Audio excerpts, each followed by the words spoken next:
সুপ্রভাত সবাইকে। সাম্যের গান গাই, আমার চক্ষে পুরুষ রমণী কোনো ভেদাভেদ নাই।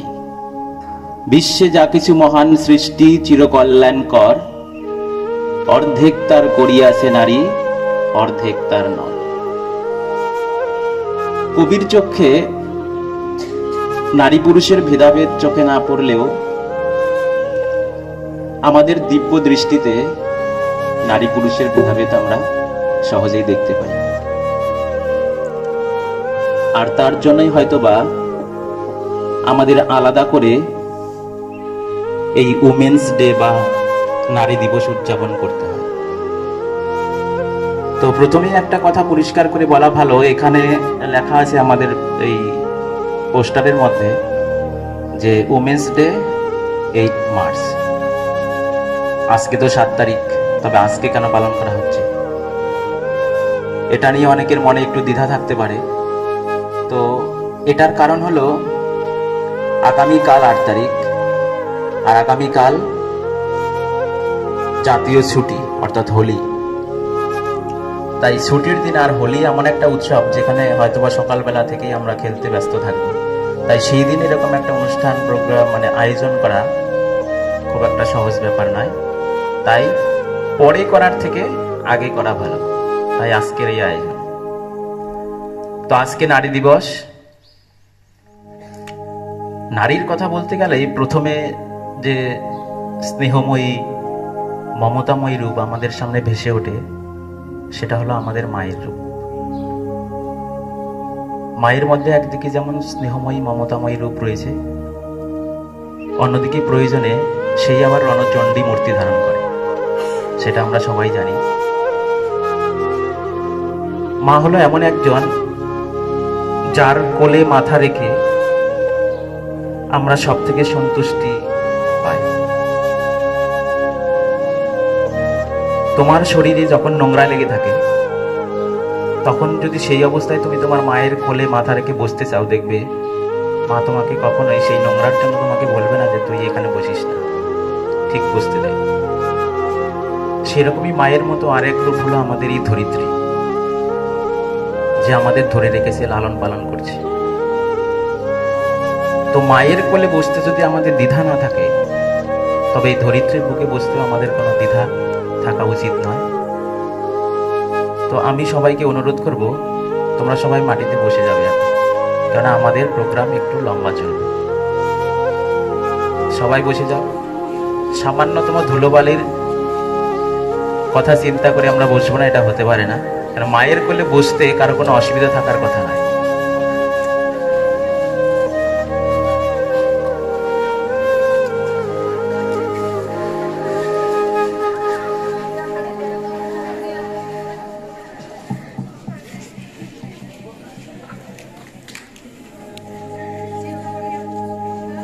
তো সবাইকে ধন্যবাদ। আজকে নারী দিবস। যে কোনো অনুষ্ঠানে আয়োজন হোক না কেন, বিশেষ করে যখন সেটা সারা বিশ্বব্যাপী আয়োজিত হয়, তখন তার পিছনে একটা ইতিহাস অবশ্যই থাকে। আর যখনই ইতিহাসের প্রশ্ন, তখন সেখানে থাকবে একটা আন্দোলন, একটা লড়াই, কিছু মানুষের আত্মত্যাগ। তাই এই নারী দিবস উদযাপনের পিছনেও একটা ইতিহাস রয়েছে। সুদূর আমেরিকার নিউ ইয়র্ক শহরে আজ থেকে অনেক বছর আগে সেখানকার নারী শ্রমিকেরা তাদের যে অধিকার, সেই অধিকারকে ছিনিয়ে নেওয়ার জন্য যে আন্দোলনে সামিল হয়েছিল, সেই আন্দোলনকে স্বীকৃতি জানিয়েই শেষ পর্যন্ত 1977 সালে জাতিসংঘ 8ই মার্চকে নারী দিবস হিসেবে উদযাপন করার কথা ঘোষণা করে। এটা একটা ইতিহাস। আর সেই দিন থেকে এখন পর্যন্ত প্রত্যেক বছরে 8ই মার্চ এই নারী দিবস উদযাপিত হয়ে আসে। আসলে ভাষা, সংস্কৃতি, অর্থনৈতিক, রাজনৈতিক ভেদাভেদ ভুলে এই দিনে নারীদের যে অবদান সমাজের প্রতি, সেই অবদানকেই আমরা এদিন স্মরণ করি। তো আজকে আমরা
माला बनाने के लिए हजारों दीपक चाहिए, एक आरती सजाने के लिए हजारों बूंद चाहिए, समुद्र बनाने के लिए, पर एक स्त्री अकेली ही काफी है घर को स्वर्ग बनाने के लिए। धन्यवाद, आपका दिन शुभ।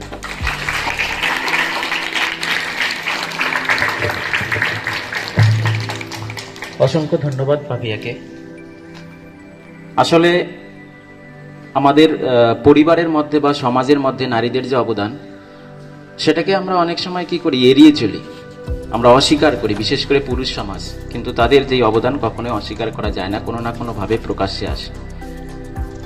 তো এবারে আমাদের সমাজের মধ্যে বিভিন্ন ক্ষেত্রে নারীদের অবদান রয়েছে, সেটা বিজ্ঞান হোক বা চিকিৎসা বিজ্ঞান হোক বা খেলাধুলায় হোক, যে কোনো কিছুতে।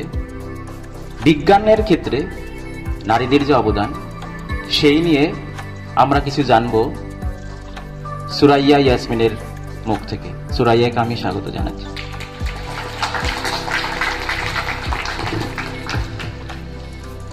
A very pleasant good morning to one and all present here.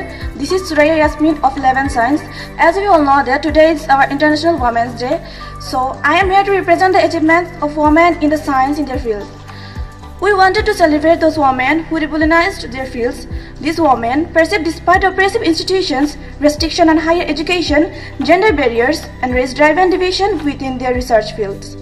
While women continue to push forward in the STEM fields, and they're slowly becoming a big part of the science. There are many examples in front of us like Tessie Thomas, Ritu Keridal, Kalpana Chawla, and many more personalities who got their achievement in science fields. Tessie Thomas, who was born in Kerala in April 1963. Tessie Thomas, known as the Missile Woman of India, is the Director General of Aeronautical Systems and the former project director of Agni-4 missile in Defense Research and Development Organization, DRDO. She is the first woman scientist to head a missile project in India. The 56-year-old has a doctorate in missile guidance and has worked in the field for over 3 decades. She has contributed in guidance, trajectory simulation, and mission design at the DRDO. She designed the guidance scheme for long-range missile systems, which is used in all the Agni missiles. Like Tessie Thomas, the Missile Woman of India, one more personality who dubbed as the Rocket Woman of India, Ritu Keridal. Ritu Karidal, an aerospace engineer, she was born and raised in Lucknow in a middle-class family. She dubbed as the Rocket Woman of India. Ritu joined ISRO in 2007 and was also the Deputy Operations Director to India's Mars Orbiter mission, Mangalyaan. As Mission Director of Chandrayaan-2 mission, Ritu Karidal was fitted for role in helming one of India's most ambitious lunar projects. She was responsible for detailing and the execution of the craft's onboard autonomy system that independently operated the satellite's function in space and responded appropriately to malfunction. There is much more to speak, but I want to sum up my words with Malala Yousafzai's word. All I want is education, and I am afraid of no one. Thank you everyone for listening me patiently. Happy Women's Day to all the amazing ladies who refuse to be erased or made invisible. Thank you and have a nice day to all.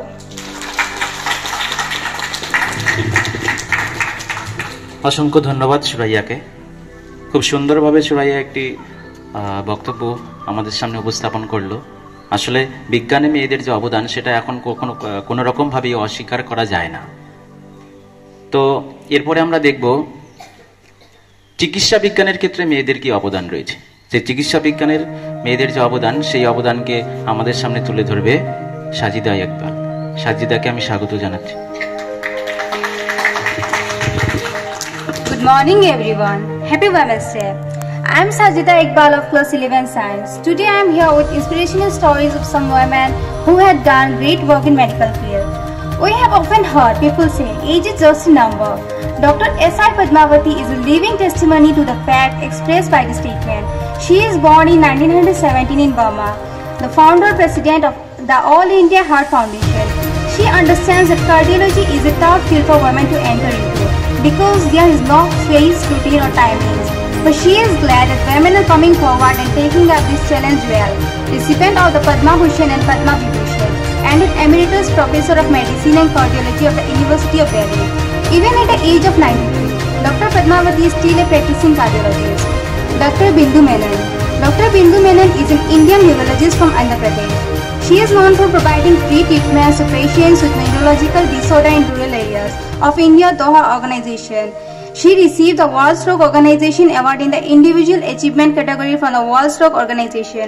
She also serves as a convener of the Indian Women Scientists Association, Nellore. Dr. Muthulakshmi Reddy. Dr. Muthulakshmi Reddy was born on July 30 at Puttukottai, Tamil Nadu. A surgeon, an educator, a social reformer and much more. Dr. Muthulakshmi Reddy was a multi-talented woman and a campaigner of women's rights.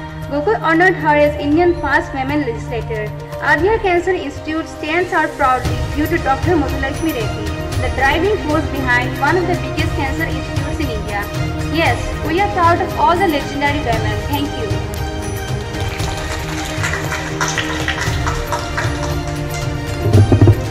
অসংখ্য ধন্যবাদ সাজিদাকে।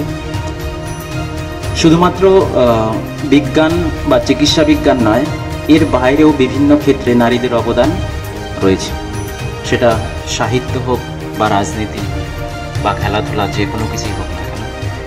তো সেই সমস্ত অন্য যে সমস্ত field রয়েছে সেই সমস্ত ক্ষেত্রে নারীদের যে অবদান, সেই সমস্ত ব্যাপারে আমরা জানব তামান্না বেগমের মুখ থেকে। তামান্নাকে স্বাগত।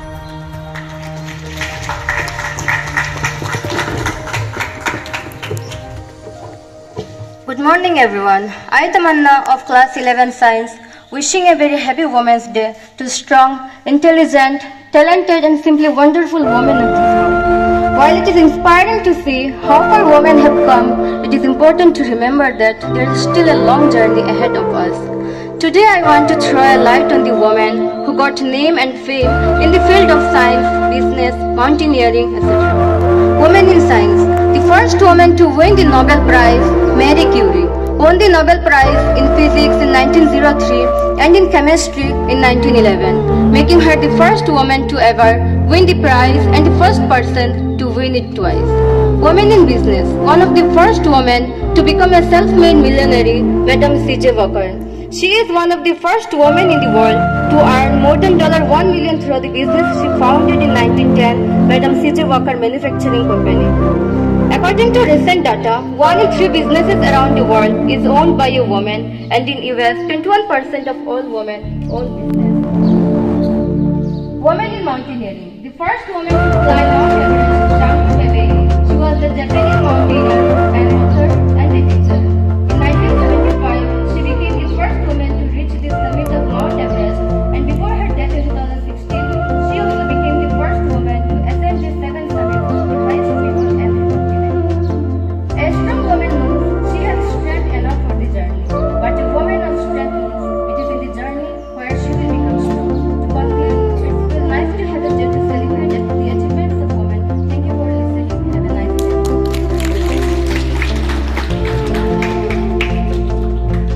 অসংখ্য ধন্যবাদ তামান্নাকে।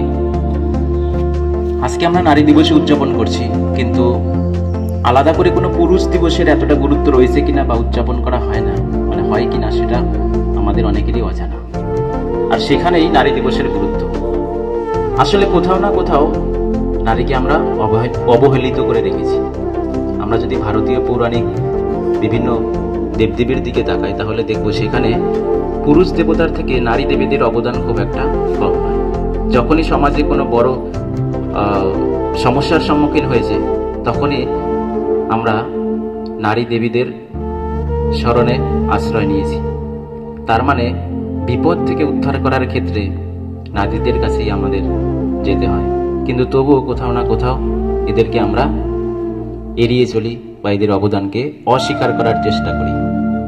তো যাই হোক, এবারে আমরা অনুষ্ঠানের সূচনা করেছিলাম একটা কবিতা দিয়ে, শেষ করব মানে স্টুডেন্টদের যে সমস্ত স্পিচ রয়েছে সেখানে আমরা কবিতা দিয়ে শেষ করব। এবার ছোট্ট একটা কবিতা নিয়ে আমাদের সামনে উপস্থিত হবে কাউসার আলম। কাউসারকে স্বাগত। Good morning everyone, I am Kausar of Aravali Senior Boys, standing in front of you on the occasion of International Women's Day to deliver a poem on it. So the poem is here. Man, it isn't Women's Day. It's achieved for peoples like me and you to celebrate and marvel at the things that women do. I started to make a list but stopped when my hand turned blue. Let's just say there's nothing that women cannot do. If there is a job or task that needs completed, we know a woman can accomplish it faster, more efficiently and better than a man. Women should be the models for people like me and you. And this bears repeating, there is nothing they can't do, which makes me wonder. Since they are intelligent, wise and strong, yet not afraid to shed a tear, perhaps we should be celebrating women every day of every year. Thank you and have a nice day.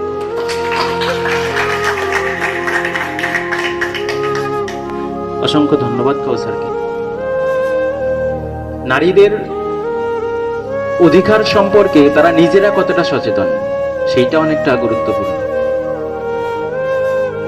আমাদের যে ভারতীয় সংবিধান, সেই সংবিধানের মধ্যে নারীদের অধিকার সম্পর্কে কতটা বলা আছে সেটা সম্পর্কে আমরা কতটা জানি, অনেকেরই অজানা।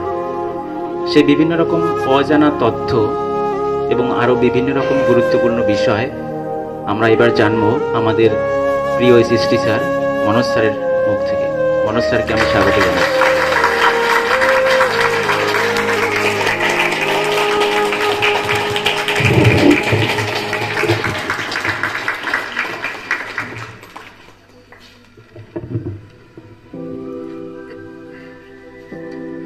परम आदरणीय प्रभारी प्राचार्य जी, सम्माननीय शिक्षक बंधुओं, शिक्षिकाएं और मेरे प्यारे बच्चों, जैसा कि आप सभी को विदित है कि अंतर्राष्ट्रीय महिला दिवस जो कि 8 मार्च को हम सेलिब्रेट करते हैं, लेकिन एक अच्छा संयोग है कि उसी दिन हमारा होली का भी पर्व है।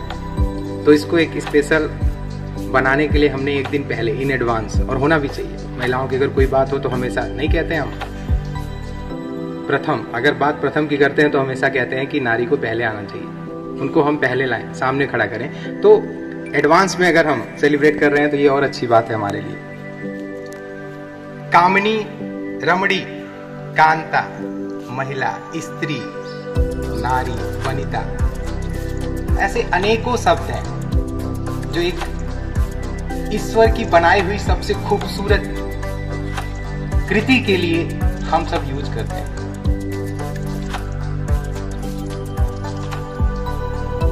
फक्र होता है कि इस स्पेशल ओकेजन के अवसर पे पूरा विश्व 8 मार्च के दिन अंतर्राष्ट्रीय दिवस के रूप में महिलाओं के सम्मान हक की बात के लिए, उपलब्धियों के गिनाने के लिए एक स्पेशल दिन का निर्धारण करते हैं।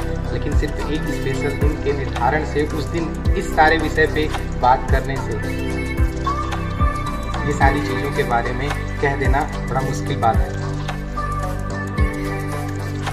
आज के दिन यानी कि 8 मार्च के दिन आप सुनते हैं महिलाओं के सम्मान में उनकी उपलब्धियों के कसीदे गढ़े जाते हैं, और अक्सर न्यूज़ चैनल पे, टीवी पे आप देखते हैं कि 4-5 लोग बैठ के उनकी समस्याओं से संबंधित जितने भी विषय हैं, मुद्दे हैं, उन पे चर्चा पर चर्चा होती है।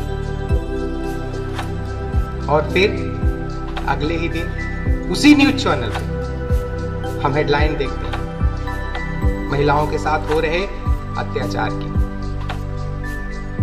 उनके साथ हो रहे घरेलू हिंसा की। ऐसे अनेक हेडलाइन बनते हैं। वो दुख होता है मुझे ये सब देख के कि सिर्फ एक दिन जब हम उनके लिए इतनी बड़ी बड़ी बात करते हैं, उपलब्धियों की बात करते हैं, और अगले ही दिन हमें दिखाई देता है उस न्यूज़ चैनल की हेडलाइन पे उनके खिलाफ हो रहे अन्याय, अत्याचार की बात करते हुए। और ये रुकते नहीं हैं, आगे ये लगातार बढ़ते जाते हैं। बिल्किस बानो का केस, श्रद्धा हत्याकांड का मामला, जिसको लेके न्यूज़ चैनल वाले लगातार उछालते रहते हैं, देखते हैं। दुख होता है मुझे, बहुत दुख होता है ये देख के मुझे। किसी महिला के साथ दुष्कर्म होता है, और दुख तो और बढ़ जाता है जब इस दुष्कर्म का दोषी उस महिला को ठहराया जाता है, उसके एक स्पेशल पहनावे की वजह से लोग तंज कसते हैं। बहुत हृदय विदारक घटना होती है ये, न्याय तो दूर की बात है। और मुझे बहुत तकलीफ होती है जब उन्हें न्याय मिलने में भी बहुत सारा समय लग जाता है। कहते हैं कि महिलाओं की उन्नति से लोग प्रभावित होते हैं। विभिन्न कार्यस्थलों पर महिलाएं अच्छा कार्य कर रही हैं, और जब उनकी प्रोन्नति होती है तो हम उन्हें उनकी प्रतिभा से आकलन नहीं करते, बल्कि उनका आकलन हम एक महिला के तौर पे करते हैं। ये उनके सम्मान के लिए सही नहीं है। तो आपको अपनी लड़ाई लड़ने के लिए खुद ही आवाज बननी पड़ेगी। आपको कभी भी रुकना नहीं है, थकना नहीं है। जिस दिन आप हिम्मत दिखाओगे उस दिन आपके लिए सभी न्याय मिलेंगे आपको। तो मैं आपके लिए कहना चाहूंगा, ना रोक सकेगा तुझको कोई गर तू हिम्मत कर लेगी।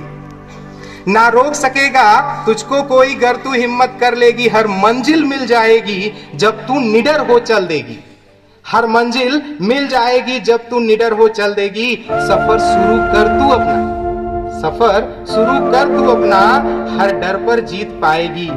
मुश्किलें बेशक आएंगी, मुश्किलें बेशक आएंगी, पर देख तेरा साहस खुद राह से हट जाएंगी, खुद राह से हट जाएंगी। तो आपको निडर होके चलते रहना है, कभी भी डरना नहीं है। कितना भी चीज है, मुझे फक्र भी होता है कि जब हमारे इस देश की जो प्रथम महिला राष्ट्रपति हैं आदिवासी की, फक्र होता है।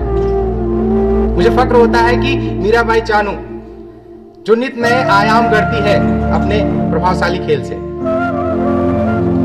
मुझे फक्र होता है कि जब दुर्गाबाई व्याम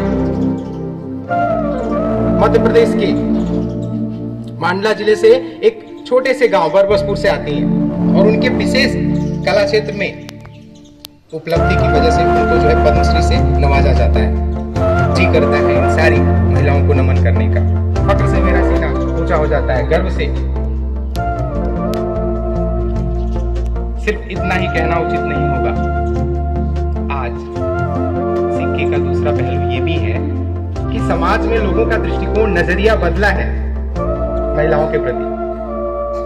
सभी संवेदनशील हैं, और मुझे खुशी होती है उनके लिए जो अपनी पत्नी के साथ घरेलू काम में भी हाथ बटाते हैं। ऐसे उदाहरण बहुत सारे हमारे विद्यालय में ही हैं। यशवंता सर का मैं उदाहरण देना चाहूंगा। जो अपनी पत्नी को आगे बढ़ाने के लिए घर में हाथ बटाते हैं और साथ ही साथ उनकी शिक्षा दीक्षा का उचित प्रबंध करते हैं ताकि वो एक सशक्त नारी के रूप में अपना एक मुकाम हासिल कर सके।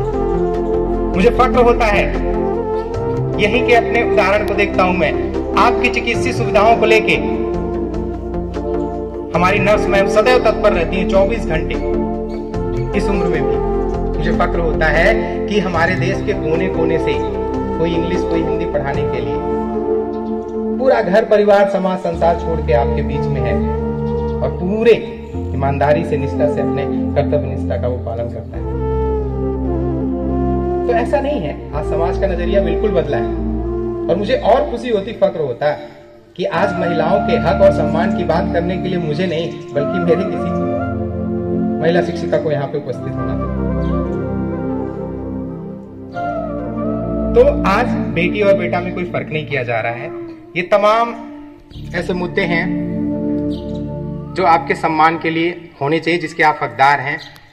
और ये जरूरी नहीं है कि केवल कॉन्स्टिट्यूशन में, संविधान में इन सारी चीजों को हम बता दें और उसके अनुसार ही आपको न्याय मिल जाएगा, ये संभव नहीं है। उसके लिए सबसे जरूरी चीज है हम सभी का जागरूक होना। हमारी ये मोरल रिस्पॉन्सिबिलिटी है, नैतिक जिम्मेदारी है कि इसकी संवेदनशीलता को समझें, मन मस्तिष्क में उतारें, तब जाके नारी जिसका हकदार है, जिस न्याय जिस सम्मान का वो हकदार है, जो उसको मिलना चाहिए, वो तभी मिल पाएगा। और मैं बहुत खुश हूं कि आज मुझे आपके लिए बोलने का अवसर मिला। और अंत में मैं बस यही कहना चाहूंगा कि अभी तो इस बाज की असली उड़ान बाकी है, अभी तो इस बाज की असली उड़ान बाकी है, अभी तो इस परिंदे का इम्तिहान बाकी है।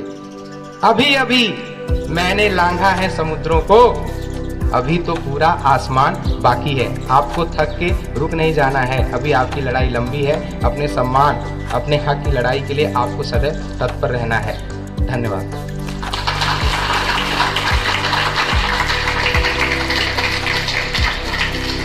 খুব সুন্দর।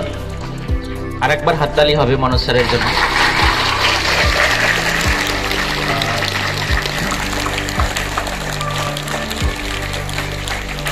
স্যার খুব সুন্দরভাবে সমস্ত বিষয় আমাদের সামনে উপস্থাপন করলেন। একটা বিষয় না বললেই নয় যে নারীদের যে অধিকার, সেই অধিকার আদায়ের ক্ষেত্রে আমরা সবসময় সমাজের দিকে আঙুল তুলি, কিন্তু ভালো করে দেখলে আমরা বুঝতে পারবো যে আসলে সমাজ নয়, আমরা কোনো না কোনো ভাবে পরিবারের নিজের পরিবারের মধ্যেই নারীদেরকে পিছিয়ে রেখেছি, তাদেরকে অবহেলার চোখে দেখি।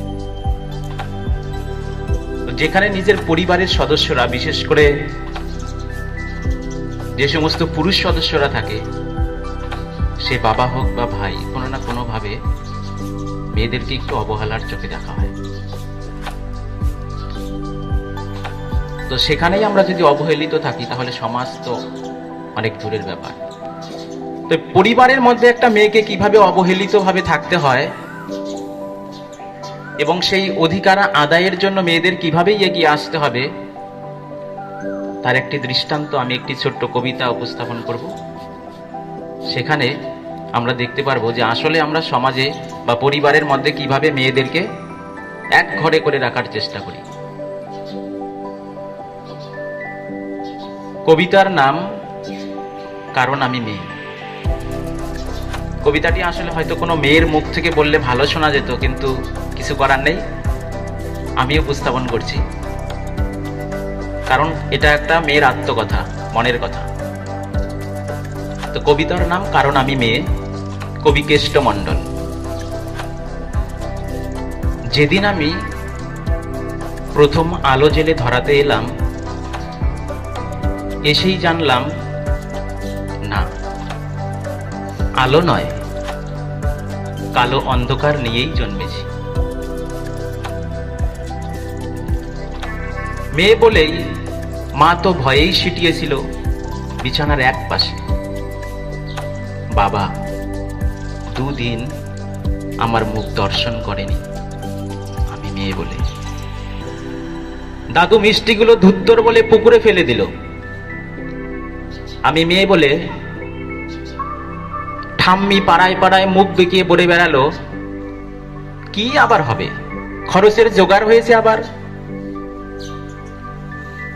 সুতিকা ঘরে টিম টিম করে জ্বলা আলোয় শুধু মা আমাকে প্রাণ ভরে দেখে বলতো, কেন এলি তুই, শুধু আমার যন্ত্রণা বাড়াতে?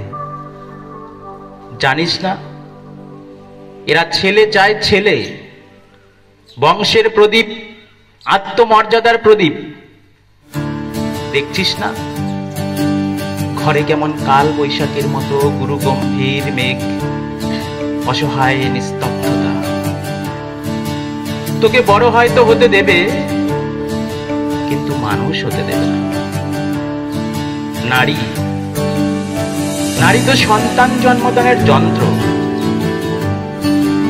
সেই যন্ত্র থেকেই জন্ম নিল আমার অনুষ ভাই সুহাস। ঘরে যেন আলো এলো। সেদিন সারা ঘর সাজলো নানা আলোয়। উঠোন থেকে ঠাকুর ঘর, বাড়ির ছাদ থেকে তুলসী তলা। অন্নপ্রাশনে কত লোক খেলো, জন্মদিনও পালিত হলো রাজসিক ভাবে। কিন্তু আমার বেলায় থাক, আমারই ভালো, কারণ আমি মেয়ে বলে স্কুলের গণ্ডিতেই শেষ হলো আমার শিক্ষা জীবন। উচ্চ শিক্ষা কি দরকার আমার, একদিন তো পরের ঘরেই, কারণ আমি মেয়ে। ভাই বড় হলো, ভাই উচ্চ শিক্ষা পেল। দিনের পর দিন রাত করে বাড়ি ফিরলে বাবা চুপ করে থাকতো, অথচ শৃঙ্খলার সমস্ত বেরি আমার পায়ে বাঁধা ছিল, কারণ আমি মেয়ে।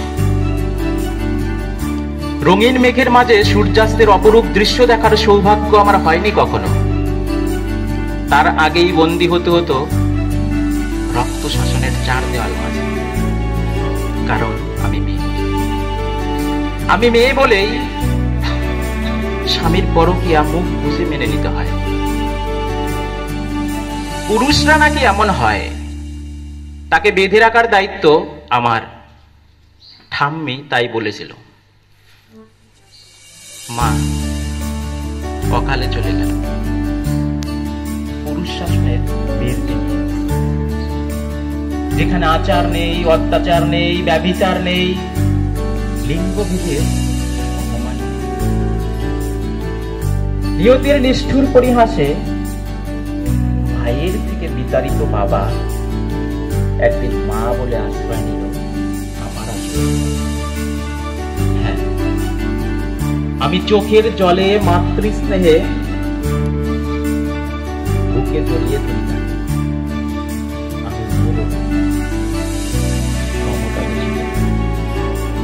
অথচ সেই প্রাগৈতিহাসিক যুগ থেকে যুগান্তরের পথ হেঁটে আমি জেলে এসেছি আলো।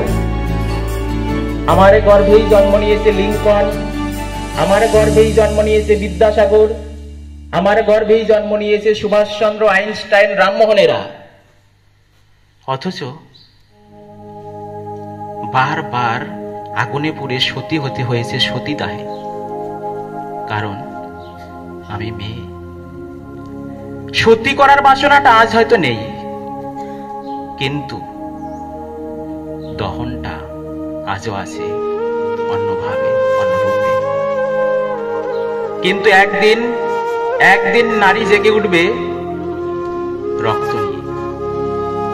কলঙ্কের ঘুমটা খুলে উন্মুক্ত হব, জলে স্থলে উন্মুক্ত আকাশে। অসামান্য পদভারে কেঁপে উঠবে ধরিত্রী। দারুণ জ্যোতিপুঞ্জ উদ্ভাসিত হবে চারদিক। নবালোকে নবদিগন্তের উন্মোচন হবে আবার। সেই দিন সমস্ত শৃঙ্খলা, ভেদাভেদ ভুলে তোমায় দেখাবো পুরুষ, আমরাও মানুষ, রক্ত মাংসের মানুষ। নারী পুরুষের বিপরীত নয়, বরং পরিপূরক। আমি ছাড়া তুমি অসম্পূর্ণ, এই জগৎ অসম্পূর্ণ, সম্পূর্ণ রূপে অসম্পূর্ণ। ধন্যবাদ।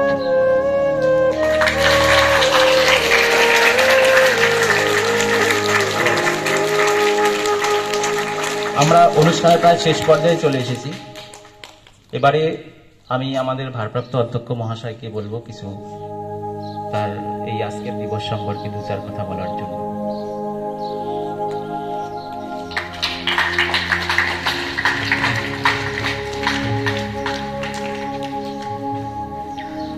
Good morning to all. धूप भी है, थोड़ा सा ज़्यादा हो गया है आई थिंक, तो सुनने की क्षमताएं और बैठने की क्षमता थोड़ी सी कम हो गई होगी, इसलिए बहुत ज़्यादा लंबा नहीं खींचूंगा। फिर भी चूंकि आज वुमेंस डे है और समाज के एक 50% हिस्से की बात है, तो कहीं न कहीं थोड़ा सा जो है विचार तो हमको करना होगा इसके ऊपर। और बहुत कुछ सामान्य सी बातें जो है मैं आपके साथ शेयर करना चाहूँगा।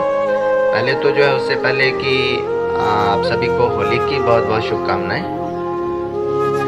और वैसे कल छुट्टी है होली की, लेकिन बहुत सारी जगह जो है वो होली का माहौल तो 2-3, क्योंकि हम तो बड़ा एंजॉय करना चाहते हैं लाइफ को, तो डेफिनेटली हम प्लान बना रहे हैं आपके लिए कलर वगैरह मंगाने का। आपको मिलेगा भी, आप खेले भी, बट 2-3 चीज़ों का थोड़ा सा ध्यान रखें, स्पेशली 2 चीज़।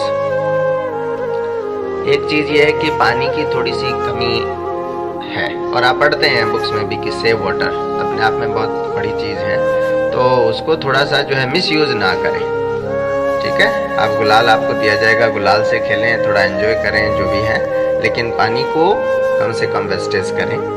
वैसे भी ऑलरेडी हमारे पास 600-700 लोग स्कूल में रहते हैं, और हमें जितना पानी मिलता है अभी आपको तीनों टाइम मिल रहा है। आप एक चीज़ ये भी जानते हैं कि जब से आरओ लगे हमारे पास एक बहुत बड़ा अमाउंट पानी का जो है वो वेस्टेज हो जाता है।